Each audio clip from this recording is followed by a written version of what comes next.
Right. Hello. Well, we're back after a 3-month hiatus. Yeah. For one reason or another. But it's a beautiful day here in sunny Faversham. It's the morning after a fantastic sharing session, I have to say. Very good. I think you'll be excited, hopefully, by some of the music we're going to share. And, well, without further ado, John, should we kick off? We should kick off. Yeah. Definitely. So, unbelievably, I never had a copy of this record I'm about to share. My dad did, but I didn't. And timely, as there is a new Paul Simon record that's just been released, which I haven't heard, but sounds interesting. Very short, I hear. Anyway, this is still crazy after all these years.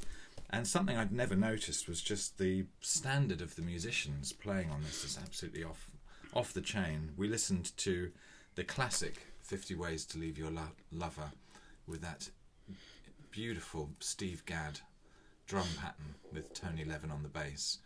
And just the sound of this record as well is absolutely sensational. So, great start to the session.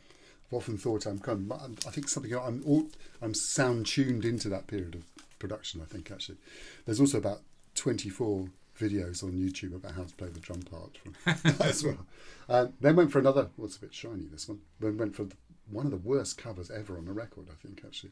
Quite like it. Actually, I quite like it as well. Dr. John's Destively Bunaroo, which was one of his kind of mid-70s albums. This one's pretty much a feature for the Meters, actually.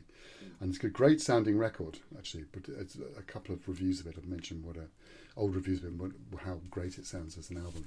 Played the track, What Comes Around Goes Around, and it's in that kind of, it's away from the kind of Night Tripper style and into the more kind of New Orleans funky sound. But it's a really nice record, this one. It's really easy to pick up as well for absolutely nothing, mostly. Which featured Leo Nocentelli. Is that how you pronounce his word? I think so. Nocentelli. Nocentelli. This is Leo, so the guitarist who was on the Dr. John record, who is the Meters guitarist. This was his solo album that came out a few years back on Light in the Attic. I'm not sure if it was actually ever officially released. No. And it does, the production's pretty raw, but the groove and the sound was wonderful. And I think we listened to the track called Riverfront. And just pretty much exactly the same lineup as on the Dr. John record without Dr. John. Yeah, definitely. Played on the radio show, links to which are underneath this video. Played this from the first New Riders of the Purple Sage album, which was still featuring Mickey Hart, Spencer Dryden and Jerry Garcia, amongst others. Played the track Dirty Business off there, which has got amazing kind of wah-wah pedal steel guitar sound on it. Also, the whole record sounds great, actually. It's one of those really great sounding records. And so I played Dirty Business, and it sounded as dirty as it did before, really. Absolutely filthy. And I also was so inspired hearing John play that on his show. I played it on mine. And it sounded fantastic on the system here. Have to say, for any of those hi-fi enthusiasts, I'm not sure if we do have very many, but finally settled on cartridges, which is the Shure M447 with a very cheap £18 stylus replacement you can get from Juno or Amazon, and I have to say delighted with that. So there you go. Which probably costs about a tenth of your last stylus. Exactly. So Dave Talbot was playing bass on the last record. He's also on this album, which is the first Kingfish album.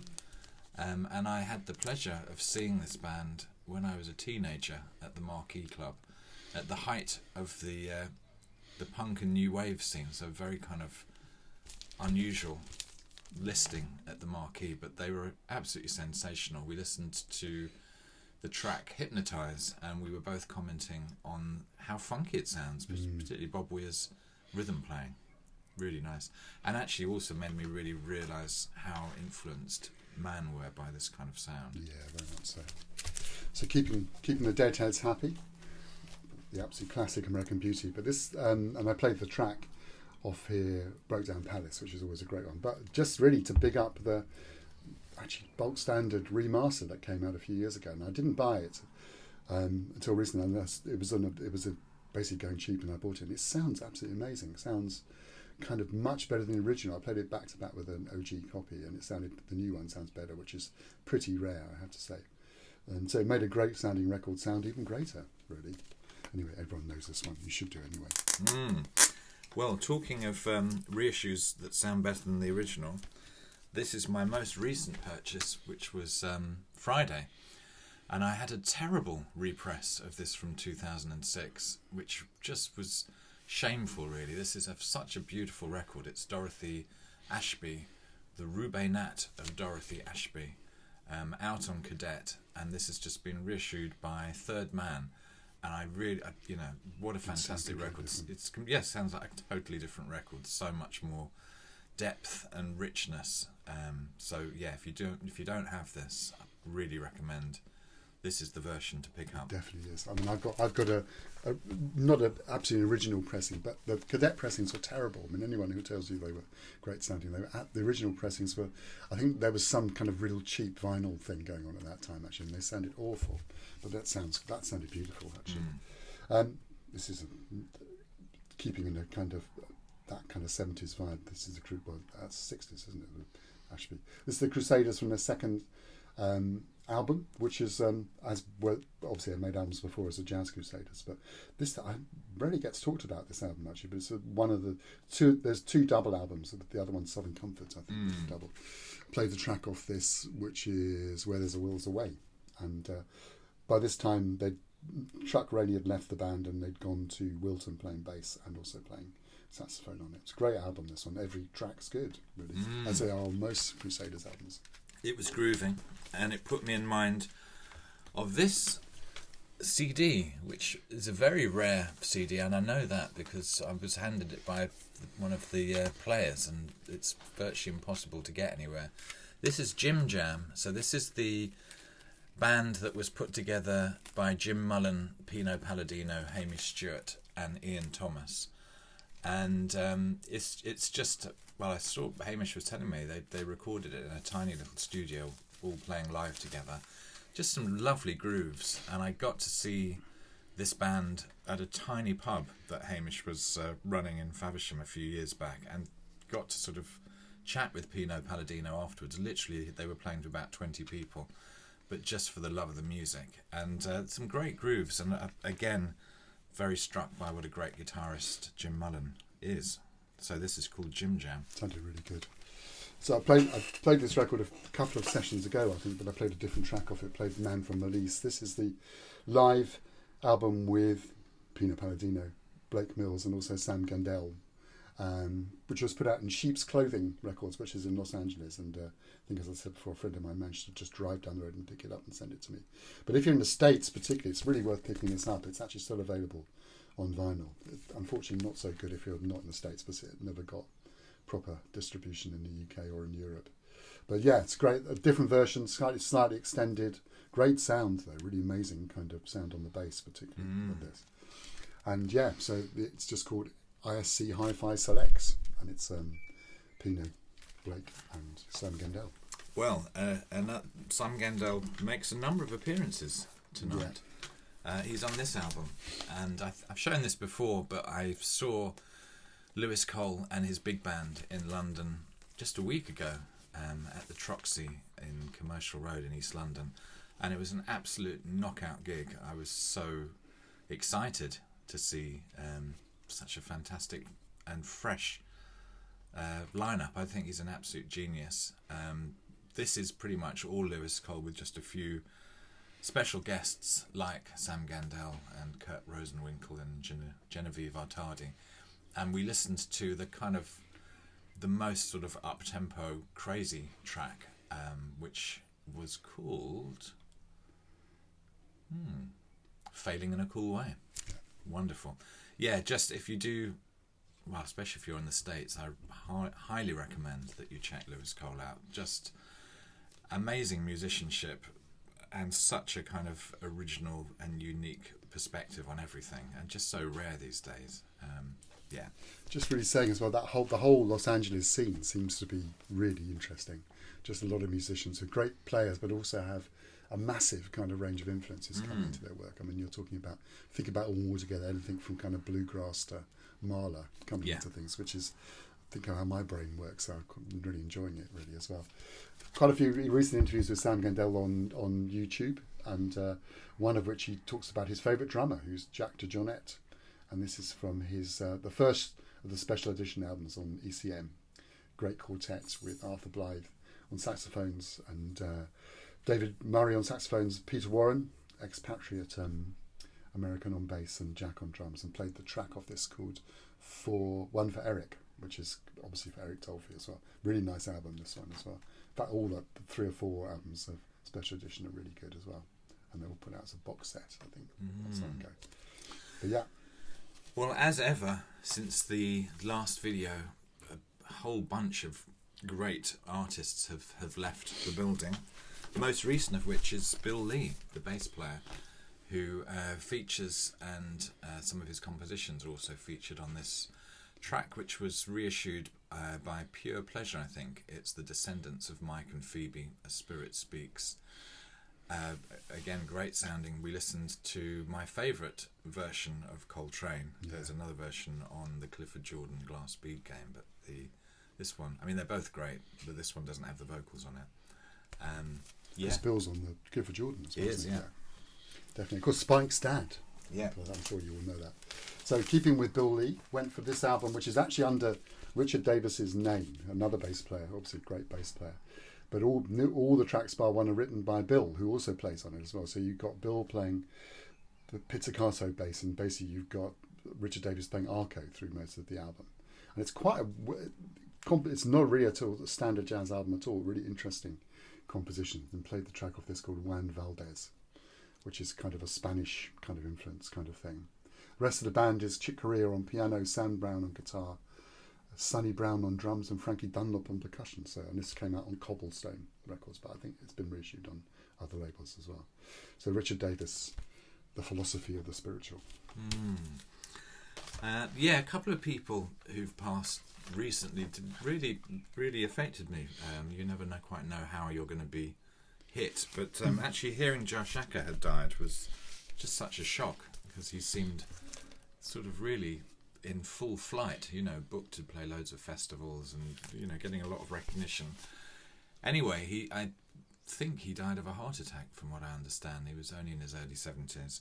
And, I've just got a few of records that he's actually produced or performed on, but it was more the records that he used to select in his earthquaking sound system, which I did get to see a few times, most memorably at the place where I actually work in Deptford, where he was still going strong at about 2 or 3 in the morning when it was supposed to be a midnight curfew.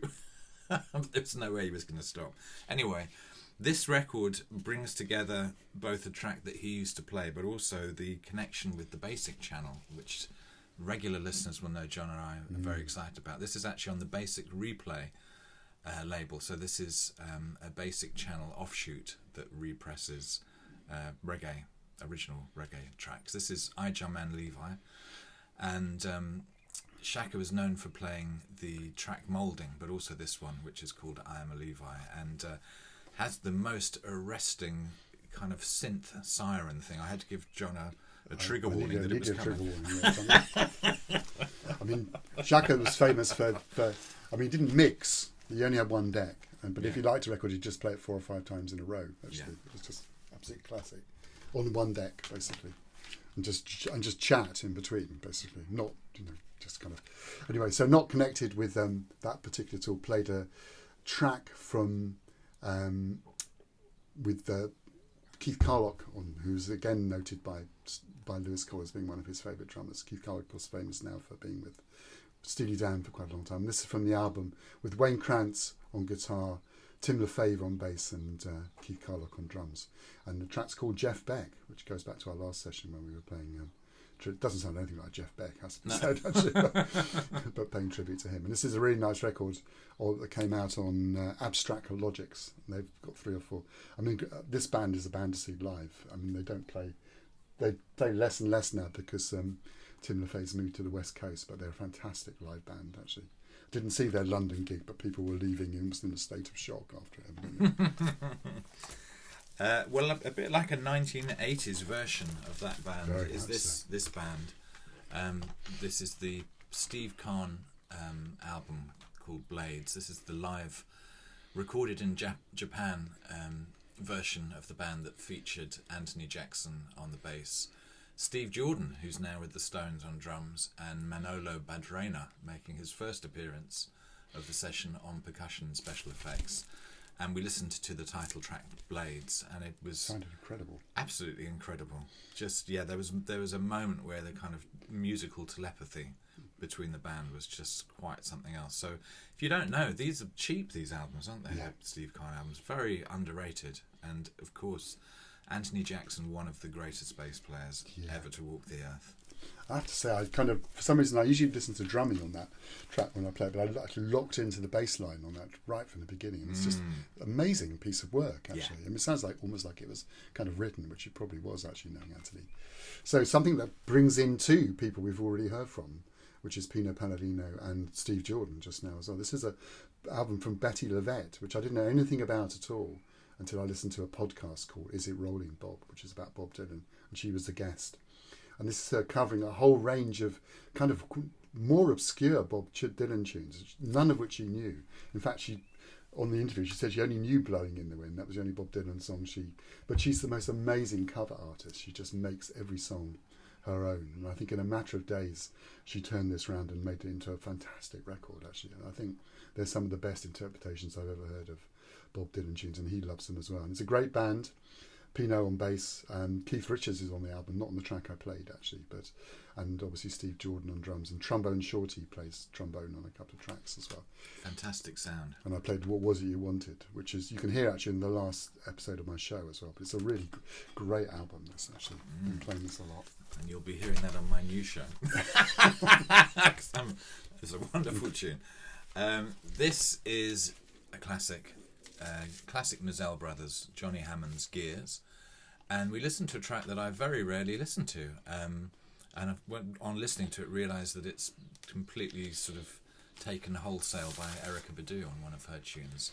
It's the track called Can't We Smile, and I mean, just such a distinctive production sound, and a great album. If you don't have this is absolute must-have really. I noticed I paid $5.99 from Rhythm Records in Camden Town, which was a very long time ago. Why am I getting out of sync here? Was this the next one? Does that I make don't know, sense? John. What have you got here on the pile? I've got that. Don't worry, John. Okay. I think we were freestyling. I think we were freestyling instead. Haven't played any Lamb Chop for a while in a session, and haven't played anything from this album, I don't think, in a session, which was the third from last, I think now, which is This Is What I Want to Tell You, and play the track off this called Crosswords. Kind of later style Lamb Chop, not the strings and full band he had before, but obviously working with kind of using different voice treatments and so forth, auto-tune and others, to kind of, we're just surprised that people haven't used auto-tune for anything apart from tuning their voice, actually, but it does all kinds of other stuff as well. Anyway, we use a horrible pressing if you don't ever be tempted to buy the vinyl of this, but it actually sounds terrible on City Slang. I mean, unfortunately, all of the Lamb Chop vinyl sounds really dreadful, or most of it does anyway, which is a pity. Good government health warning there, John. Can't remember if I shared this last time. Anyway, if I didn't, or if I did, I'll re-listen to a different track. This is Sam Gendel making another appearance, the sax player. This came out pretty recently. It's called Cook Up, and it's just a lot of very lo-fi interpretations of often 90s R&B tunes. And we listened to his take on the Erykah Badu track, Didn't You Know? And it just, again, so fresh. Just sort of saying there's nothing really like this happening in the UK at the moment, and we were pondering as to why that was, and had an interesting chat, which I don't know if we'll go into. No, I think we probably shouldn't. We probably should. Okay. And then, of course, since the last session, we've lost Ahmed Jamal. Yeah. So I played track off Marseille, which is one of his more recent albums, which is a great sounding record, actually. Fantastic. And it's got a lot of it, the album's about his love of Marseille and Marseille's love of him, I think, as well. And so there's 3 versions of the track. I mean, there's a lot of good music on here, but there's also 3 versions of one tune called Marseille, all given completely different treatments. One instrumental, one with the spoken word, and one which I played was the vocal from Abed Al-Malik. And sounded really good. The band with making it, it's all very slick, this. Making a second appearance, Manola the Dreamer. So Yes. you had earlier on. James Kamak on double bass and Herlin Riley on drums. Just to say that I have no idea Mark has no idea what I brought with me from London. So No. all comes in one box. Really good. This one and also the album. What's it called? Blue something. I always forget what it's called. Yeah, not Blue Moon, but Blue something. I've got it. I think it is called Blue Moon. Actually. Maybe it is called Blue Moon. These 2 of his They're recent great. things are really, really great Yeah, records. I've got the and Blue they Moon. sound beautiful as well. Absolutely beautiful. Something about the vocal on that put me in mind of this album, which I've recently picked up, which is very expensive to get on vinyl. So unless you're feeling particularly wealthy, I got quite excited because I thought I didn't actually watch Mark do. I thought he'd actually bought the vinyl. I think he probably had. this is one of the Ricky Lee Jones albums of cover versions. A really interesting mix. I mean, even just the first few tunes include Showbiz Kids, Trouble Man, and Low Spark of High Heel Boys, which was the track that we listened to, and a very challenging track to cover because it's just got such a sort of, such its own sound. But she does a brilliant version of Low Spark. Really, really good. The Traffic track, and I have to say I'm not so keen on the tracks towards the end of the album, but the first 5 or 6 I think are absolutely fantastic. Yeah. And as ever, CDs can be picked up for a few pounds. And the vinyl certainly can't, unfortunately. No. So after that, we've got another connection as well. We have another appearance by Sam Gandel, but this is on Sam Amidon. A lot of Sam's knocking around as well, actually. This is from his last but one record, I think, which was mostly him doing versions of traditional folk tunes. Sam Amidon's kind of guitarist, another really interesting character who wrote Absolutely. a nice little pamphlet, actually, with the writer David Mitchell about his influences in music and so forth. And there's a great long interview with him on Pablo Held's YouTube channel as well. And played the track Spanish Merchant's Daughter, which includes Sam Gandel on saxophone and also Shazad Ismaili, who features heavily on the new Michelle video, which has just appeared on YouTube as well. So yeah, really, I mean, somebody took a while for me to get into him actually, because his voice is kind of quite slightly, kind of not mainstream kind of voice at all, but it's really interesting. And his partner is God, I can't remember her name. Beth Orton, who sings backup vocals on this as well. And a little shout out to Ben Costello, who made some new comments on an old video recently and dropped a hint that he may be returning to the VC. Yeah, come back, Ben. And I know Ben is a big fan of Sam Amidon. Yeah. So we look forward to seeing you soon, Ben. Don't wait much longer. No, definitely. So another person who passed away again, I guess maybe it's just they're so young, was Linda Lewis. This is not. We're so old. Or we're so well, old. I'm so old. Well, you're yes. Let's not go there, John. Terrible cover, although Linda is absolutely gorgeous.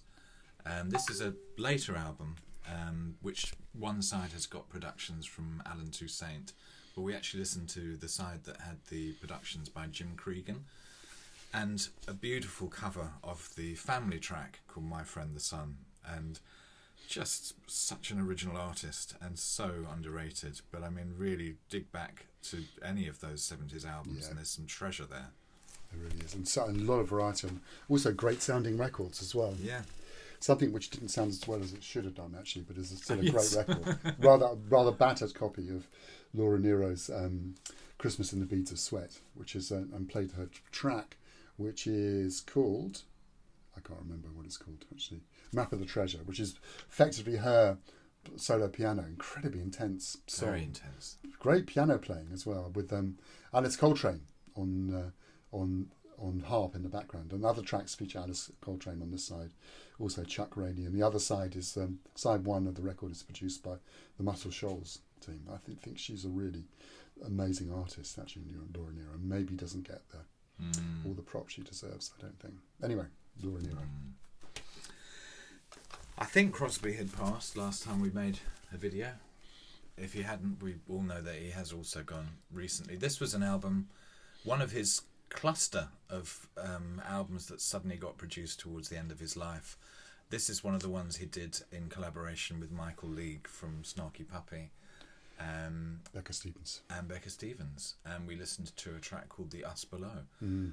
And yeah, I mean, they're great, these later albums. I mean, not obviously as wonderful as If Only I Could Remember My Name, but definitely worth listening to. The live one with the three of them was really, really good as well. I was quite surprised. It was actually really excellent. And for the last track, returned to something that's been a bit of a session favourite, the Tedeschi Trucks Band, and played something from the second of their 4-album set, I Am the Moon. And we saw them, as we mentioned before on the show, last year in December, actually, and played the track off this, which is called All the Love, which is a kind of track that starts off as if it's going to be almost like a standard R&B type tune, and then goes into this long extended passage of kind of improvisation at the end of it, with the horns coming in, some great guitar playing, and yeah, it kind of almost turns into a completely different song halfway through. Sort of very raga-like. Very raga-like, yeah. And reflects kind of Derek Trucks' interest in Indian music. But these, I'm still finding all kinds of stuff on these 4 records that I hadn't really heard, and this was one that really popped out at me a couple of days ago. Yeah, really great stuff. Nice sounding record as well. And that's it, folks. We hope that we have produced a video that you can actually listen to. Yeah, we must apologise for the appalling sound. On the anybody who sat through that last one, 5 stars. Yeah, because, definitely. That was an unpleasant experience. Hopefully, we've got a new mic here, and it all sounds great, and I hope you've enjoyed it. And we love to hear comments, and we love it if you tune into our radio shows. Very The links are below. And take care, everyone. Enjoy the summer. Yeah, indeed.